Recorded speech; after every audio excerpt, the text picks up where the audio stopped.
हरि ओम् नमः सर्वेभ्यः।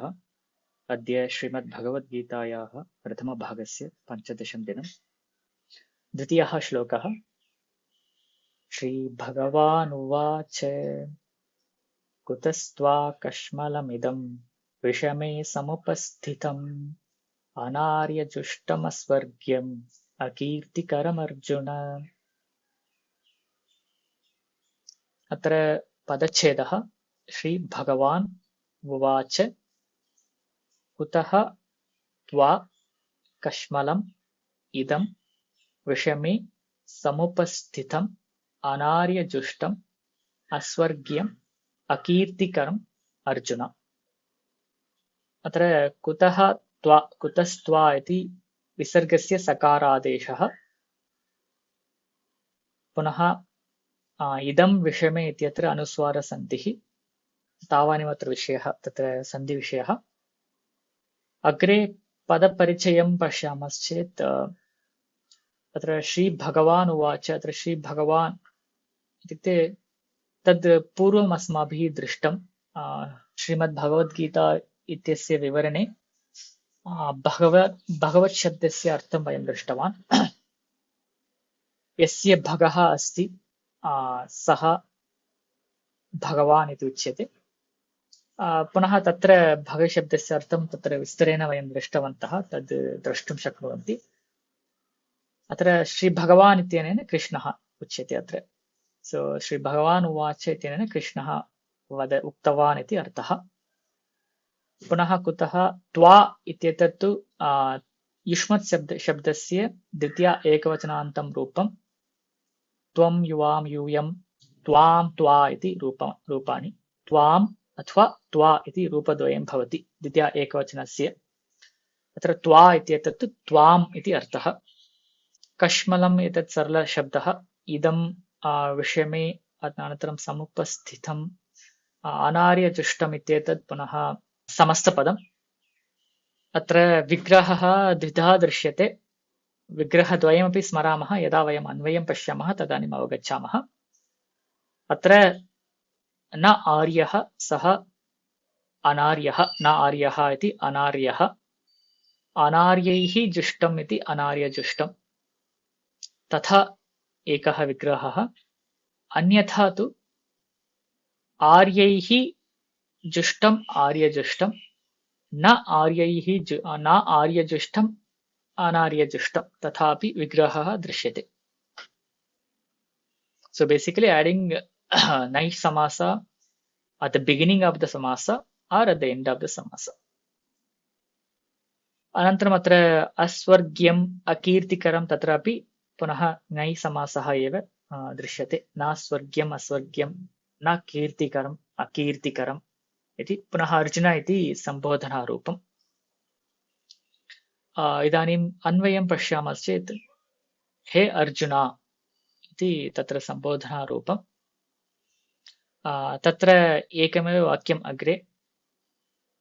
अत्र समुपस्थित अत्र क्रियापदं तु अस्ति इति क्रियापदम्।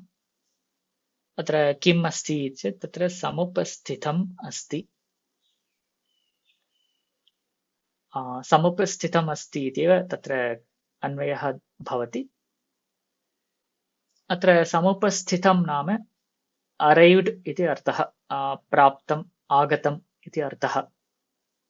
अत्र वस्तुतः स्थाधातोः स्थानार्थे स्थाधातुः भवति, परन्तु अत्र आगमनार्थे भवति अथवा प्राप्त्यर्थे भवति। अत्र प्राप्तम् अथवा आगतम् इत्यस्मिन् अर्थे समुपस्थितम् इति शब्दः। अतः त्वा आगतम् अथवा त्वा प्राप्तं नाम त्वाम् आगतम् अवगम्यते इति मन्ये। यत् त्वाम् आगतम् इति तत्र अर्थः। So one which has arrived you. So तथा अर्थः भवति। One which arrived you, तथा अर्थः भवति। अत्र कुतः त्वा समुपस्थितम्, कुतः कस्मात्, from where this has arrived you, तथा अर्थः।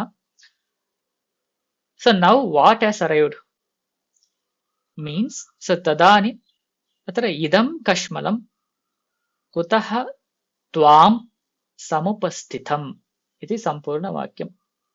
अत्र कश्मलशब्देन मलिनम् इति अर्थः क्वचित् दृश्यते. तथा वैक्लव्यम् इत्यपि तत्र दृश्यते. अत्र पुनः अस्य अर्थः मोहः इत्यपि दृश्यते. सो वस्तुतः अत्र अस्मिन् विषये मोहः इत्येव स्वीकरणीयम्. अत्र मोहः इत्युक्ते अयोग्यचिन्तनम् इति तत्र अर्थः भवति. अत्र कश्मलम् इत्यनेन मलिनम् अथवा मोहः कुतः आगतः त्वाम् इति तत्र वाक्यम्. So from where did you get this moha? That's the meaning. Or from where did you get this dirty thought or whatever it is, right? So तथा अर्थः भवति. So now कश्मलम् इत्यस्य विशेषणानि अन्यानि दृश्यन्ते. कानि विशेषणानि तानि? अनार्यजुष्टं कश्मलम्, अस्वर्ग्यं कश्मलम्, अकीर्तिकरं कश्मलम् इति. So कश्मलं नाम मलिनं वर्तते. तद् कथं मलिनं, किमर्थं मलिनम्, अथवा कीदृशं मलिनं वर्तते तद् इति चेत् तदानीम् अनार्यजुष्टं मलिनम्, अस्वर्ग्यं मलिनम्, अकीर्तिकरं मलिनं वर्तते तद् इति. अनार्यजुष्टं नाम अनार्यैः जुष्टम्, अनार्यैः सेवितम्, अनार्यैः पूजितम् इति तत्र अर्थः. One which is honored by अनार्यस्. अनार्यः, आर्यः नाम अत्र पण्डितः, शास्त्रज्ञः तथा अर्थः भवति. विद्वान् इति अर्थः भवति. अनार्यः न तद्विरोधशब्दः. यस्य पाण्डित्यं नास्ति, यस्य ज्ञानं नास्ति, सः अनार्यः. अनार्यैः जुष्टम्, one which is praised by people who are not learned. So तथा अर्थः भवति अनार्यजुष्टम्. अत्र आर्यजुष्टं नाम one which is praised by the learned people. Anaryajushtam is one which is praised by the people who are unlearned or who are not learned. So तथा अनार्यजुष्टम्. So अत्र आर्यैः किं जुष्टं भवति? सर्वदा यत्र महत्त्वं भवति, यत्र वैशिष्ट्यं भवति, तत्रैव आर्याणां जुष्टत्वं भवति. So generally learned people will praise something where they see some real value. So when they don't praise, that means there is no real value in it. So अतः अत्र कश्मलं कीदृश कश्मलं वर्तते? आर्यैः जुष्टं नास्ति तत् कश्मलम्, अतः अनार्यजुष्टं वर्तते इति तत्र भावः. So which is not praised by the learned people. So learned people will not think like this, or they will not encourage you to think like this. They will not even value this. तथा अर्थः भवति अनार्यजुष्टम्. पुनः अस्वर्ग्यम्, अत्र स्वर्गीयशब्दस्य अर्थः स्वर्गप्राप्तिं कल्पते इति.